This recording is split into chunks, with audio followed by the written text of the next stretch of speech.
আসসালামু আলাইকুম সম্মানিত দর্শক, আজকে যে ঘাসটি আপনাদেরকে দেখানো হচ্ছে এটি হলো ইন্দোনেশিয়ান স্মার্ট নেপিয়ার ঘাস।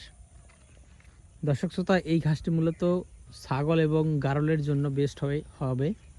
আমরা ভিডিওর প্রথমেই আপনাদেরকে বলে নেই, এই স্মার্ট নেপিয়ার ঘাসটি মূলত খাটো হয়। আপনারা দেখতেছেন এটা খাটো, আর এটা জার হয় কি পরিমাণ বিশাল সেটা দেখেন।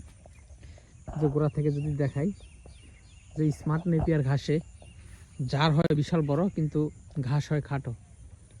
আর যদি আপনারা এটা এই জন্যই ছাগল গারলের জন্য বলেছি, কারণ এই ঘাসটিতে পাতা অনেক বেশি এবং ডাটা অনেক কম।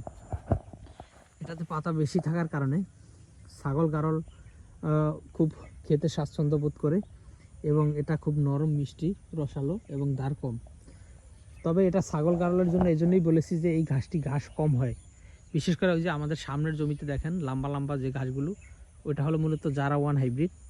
ওই জারা ঘাসটা মূলত গরুর জন্য বেস্ট, ওটা অনেক লম্বা হয় এবং গরুর যেহেতু ঘাস বেশি লাগে, গরু কিংবা মহিষের খামার যদি আপনারা করেন, তাহলে ওই জারা ওয়ান, ওই দেখছেন সামনেই লম্বা লম্বা জারা ওয়ান রয়েছে, ওই জারা ওয়ানটা মূলত গরু মহিষের জন্য, আর এই স্মার্ট নেপিয়ারটা মূলত ছাগল গারলের জন্য।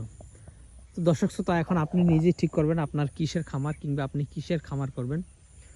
গরু মহিষের জন্য জারা ওয়ান হাইব্রিড বেস্ট হবে, ছাগল গারলের জন্য ইন্দোনেশিয়ান এই স্মার্ট নেপিয়ার ঘাসটি বেস্ট হবে। তো দর্শক শ্রোতা, আমরা মূলত দুই ধরনের ঘাসই লাগিয়েছি, দুই ধরনের ঘাসই আমাদের কাছে রয়েছে। আপনারা চাইলে যে কোনো ঘাসের কাটিং আমাদের কাছ থেকে সংগ্রহ করতে পারেন।